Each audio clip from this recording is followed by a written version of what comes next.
প্রিয় ভিউয়ার্স, আমি আরো একটি নতুন ভিডিও নিয়ে আপনাদের মাঝে হাজির হলাম। দেখে থাকুন, সাথে থাকুন। আমি ক্যাট 6 একটা কেবলে আমি RJ45 একটা কানেক্টর লাগাবো প্যান্ডুয়েট কোম্পানির। না, আমি কানেক্টরটি কিভাবে লাগাই আপনি একটু দেখতে থাকুন, সাথেই থাকুন। আমি প্রথমে আমার একটা টুলস দিয়ে আমি কেবলের মাথাটা একটু ছুলে নেই, একটু কেটে নিয়ে চাপ দিয়ে খুলে যাবে। প্লাস্টিকটা ফেলে দিলাম। এখন ওয়ারের প্লাস্টিকটা ফেলে দিয়ে আমি কেবলগুলো সোজা করে পেঁচ ছাড়িয়ে সোজা করে নিচ্ছি আমার কাজের সুবিধার্থে। পেঁচ ছাড়িয়ে সোজা করে নিলাম।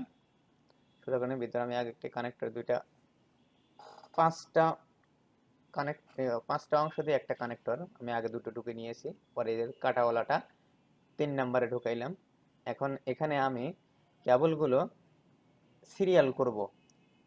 এই অরেঞ্জ হোয়াইট আমার আসলে 1 নম্বর, কিন্তু ঢোকানোর জায়গা দিয়ে ওখানে যে একটা কানেক্টর একটা অপশন করেছি, ওখানে দেওয়া আছে আমার অরেঞ্জটা আগে ঢুকাইতে হবে। অরেঞ্জটা হলো 2 নম্বর, অরেঞ্জ হোয়াইট হচ্ছিল 1 নম্বর। দুইটা কোর আমি ঢুকিয়ে নিয়েছি। তারপরে দেখতে থাকুন, সাথে থাকুন। এখন 3 নম্বর গ্রিন হোয়াইট, 3 নম্বর গ্রিন হোয়াইট, 4 নম্বর ব্লু, 5 নম্বর ব্লু হোয়াইট, 5 নম্বর ব্লু হোয়াইট পর্যন্ত দিয়েছি। তারপর সোজা করে নিচ্ছি আবার। এখন 6 নম্বরে দেব আমি গ্রিন। 6 নম্বর হচ্ছিল গ্রিন, 7 নম্বর হচ্ছে ব্রাউন হোয়াইট, 7 নম্বর ব্রাউন হোয়াইট দিলাম, 8 নম্বর দিলাম ব্রাউন। এবার আমি কেবলগুলো সোজা করে নিচ্ছি। সোজা করে নিয়ে আমি কেবলটা একটু কষে কষে কেটে নেব, ক্রস করে কেটে নেব। ক্রস করে কেটে নিলে আমার পরবর্তী স্টেপে যে কানেক্টরের যে মাথাটা আছে 4 নম্বর অপশনটা, সেই অপশনটা সেটা আমার কানেক্টরটা ঢোকাইতে একটু সুবিধা হবে। এই জন্য দেখেন আমি হাতে দেখে নিচ্ছি একটা ধার আছে এক পাশে। এই ধারওয়ালাটা আমার সামনের দিকে থাকবে। যে কানেকশন করবেন তার সামনের দিকে রাখবেন, তাহলে কাজ করতে সুবিধা হবে। আমি এখানে সিরিয়াল বাই সিরিয়াল ধরে নিয়ে ক্রস করে কেটে এই কানেক্টরের মাথাটা ঢুকিয়ে নিচ্ছি। ক্রস করে কাটার উদ্দেশ্য হচ্ছে এক মাথা ঢুকালে আস্তে আস্তে ঢুকে যাবে। দেখেন ঢুকে গেছে ইজিলি। ঢুকে যাওয়ার পরে আমি একটু সাইজ করে নিলাম। সাইজ করলে পিছনের অংশগুলো একটু আগায় দিলাম। আগায় দেওয়ার পরে এই কানেক্টর যে 4টা পর্যন্ত লাগিয়েছে এই 4টা একবারে স্টেপ বাই স্টেপ আপনারা লাগাই নেবেন। লাগাই নিয়ে একবারে সোজাসুজি সমান করে কেটে দিবেন। কাটিং প্লেয়ার দিয়ে সমান করে কেটে দিবেন। কেটে দিয়ে দেখেন আমি একদম সমান করে কেটে নিয়েছি, একটু বাড়তি অংশ নাই। এখন আমার সামনের যে অংশটা আছে কানেক্টর যে এখন 4টা লাগাইছি, 5টা দিয়ে তো আমার একটা কমপ্লিট হবে। এই যে দেখেন এটা, এই মাথাটা আমি এখন ওখানে ঢুকিয়ে দেব। ঢুকিয়ে দিয়ে চাপ দিলে ওখান থেকে কিছু অংশ বের হয় এর ভিতর ঢুকে যাবে। এই দেখুন আমি চাপ দিলাম। এই যে চাপ দিচ্ছি, চাপ দিলে ভিতরে ঢুকে যাবে। ভিতরে ঢুকে গেলে ভালো করে ঢুকিয়ে নিলাম। এখন এই RJ45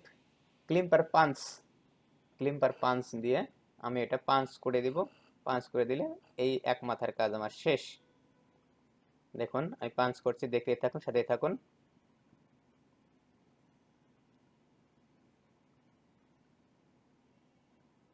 দেখুন আমার পাঞ্চ করা হয়ে গেল পাঞ্চ করা। এক মাথার কাজ আমার কমপ্লিট। এখন পরের মাথা কাজ করব, একটু দেখতে থাকুন, সাথে থাকুন। এখন পুনরায় সেম ভাবে আমি কেবলের মাথাটা একটু পরিষ্কার করে নিচ্ছি, প্লাস্টিকটা ফেলে নিচ্ছি। এখন কেবলের প্যাচগুলো ছাড়িয়ে সোজা করে নেব। দেখেন প্যান্ডুয়েট নেটওয়ার্ক মডুলার, এই দেখেন দুইটা অংশে একটা মডুলার। মানে এই মডুলারটাই আমি কানেকশন করব অপর মাথায়। কিভাবে কানেকশন করি একটু সাথে থাকুন, দেখতে থাকুন।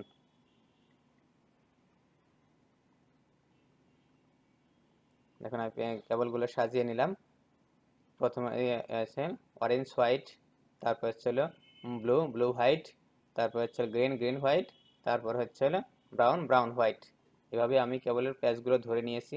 এই 4টা কেবল একভাবে ধরে নিয়ে এখানে 2টা করে আছে, প্যাচগুলো সারানোর আগে আমি ধরে নিয়েছি, যাতে এইভাবে সোজাভাবে ধরে আমি কানেক্টরের মধ্যে আগে পরিয়ে নিব। কানেক্টরের মধ্যে পরিয়ে নিলে তাহলে কাজ করতে সুবিধা হবে বিধায় আমি এভাবে ধরে নিয়েছি। দেখুন আমি পরিয়ে নিয়েছি। এবার একটা একটা করে কেবলের প্যাচগুলো ছাড়িয়ে ওখানে ড্রয়িং করা আছে, এই ড্রয়িং অনুযায়ী আমি কাজ করব। দেখুন এখানে ইন্টারন্যাশনাল কানেকশন হচ্ছে, এখানে ড্রয়িং দেওয়া আছে, সবসময় বি সাইড ফলো করতে হবে। এখানে বি সাইড করা আছে, এই বি সাইড থেকে আপনারা দেখে দেখে বি সাইড অনুযায়ী কেবলগুলো এপাশ ওপাশ করে নেবেন।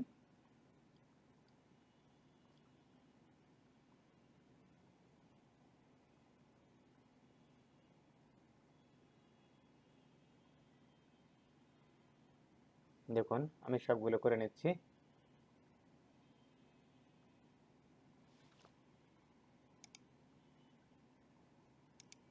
দেখতে থাকুন, সাথেই থাকুন। দেখুন আমি ওই ড্রয়িং অনুযায়ী, মানে যে কেউ আপনারা দেখলেই পারবেন, এখানে ড্রয়িংটা দেখা যায়, ওই ড্রয়িং অনুযায়ী দেখে নিলে আপনারা করতে পারবেন। দেখুন আমি সুন্দর করে পড়িয়ে নিয়েছি, আপনারা এভাবে করে পড়িয়ে নেবেন। পড়িয়ে নেওয়ার পর দেখুন আমি কেবল ওয়ার্ডগুলো আবার একটু সরিয়ে আপনাদেরকে সুন্দর করে দেখিয়ে দিই।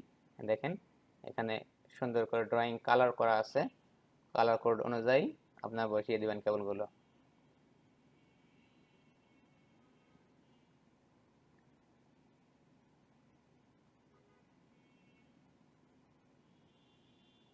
দেখেন সিরিয়াল বাই সিরিয়াল আছে, যেখানে যেরকম কালার সবসময় বি সাইড ফলো করবেন। এখানে এ সাইড আছে, বি সাইড আছে, বি সাইড সবসময় ফলো করবেন। বি সাইড হচ্ছে ইন্টারন্যাশনাল ভাবে কানেকশন করা।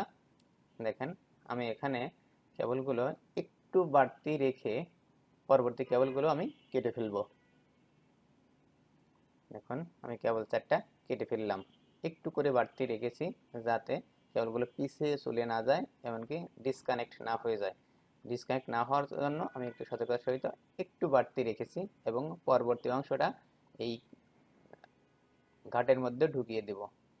দেখেন ক্লিপ সিস্টেম করা আছে, এই দেখেন এই যে এই ক্লিপ অনুযায়ী, এই সিস্টেমের ঘাট অনুযায়ী আমি ঢুকিয়ে দিয়ে এটা আমার পাঞ্চ মেশিন দিয়ে আমি পাঞ্চ করে দেব। এটা হচ্ছে আমার পাঞ্চিং মেশিন। এই মাথাটায় ঠেকায় ওই মাথাটায় ঠেকায় চাপ দিলে মানে দেখেন সুন্দর করে বসিয়ে আমি এবার চাপ দিব, আপনারা দেখতে থাকুন। দেখুন চাপ দিলে ওই মাঝের গ্যাপটা পূর্ণ হয়ে গেলে পরে ওখানে একটা লকে আটকায় যাবে। দেখুন ওই গ্যাপটা পূর্ণ হয়ে যাবে, চাপ দিলে গ্যাপটা পূর্ণ হয়ে যাবে। দেখুন গ্যাপটা পূর্ণ হয়ে গেছে, মানে আমার এটা লক হয়ে গেছে। লক হয়ে গেলে এবার আমি এই বাড়তি অংশ কেবলগুলো কেটে ফেলবো। বাড়তি অংশ কেবলগুলো কেটে ফেললে আমার কেবলের দুই মাথার কাজ কমপ্লিট।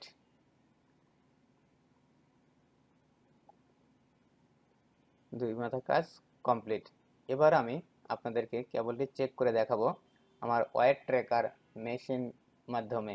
দেখেন এই ওয়্যার ট্র্যাকার মেশিনে আমার 7 নম্বর 7 নম্বরটা লাইট কাটা আছে। আমি আগেই বলে দিচ্ছি আপনাদের, আপনারা দেখে থাকুন। 1 থেকে 8 পর্যন্ত ওখানে 8টা তার আছে, 8টা সিস্টেম করা আছে, একটা লাইট জ্বলবে না অনলি। দেখেন 1 2 3 4 5 6 7 নম্বর ক্রস 8। এই 7 নম্বরটা দেখাবে না, 7 নম্বর আমার ওয়্যার ট্যাগারের সমস্যা। দেখুন আমার কেবলটি অ্যাকুরেট আছে, তার মানে আমার কাজ কমপ্লিট। এভাবে আপনারা দেখে করতে পারেন। আমার ভিডিও যদি আপনাদের একটু ভালো লাগে, একটা সাবস্ক্রাইব তো করতেই পারেন, একটা সাবস্ক্রাইব করতে অবশ্যই ভুলবেন না। সাবস্ক্রাইব করুন, আমার সাথেই থাকুন, নতুন নতুন ভিডিও পেতে আমার সাথেই থাকুন।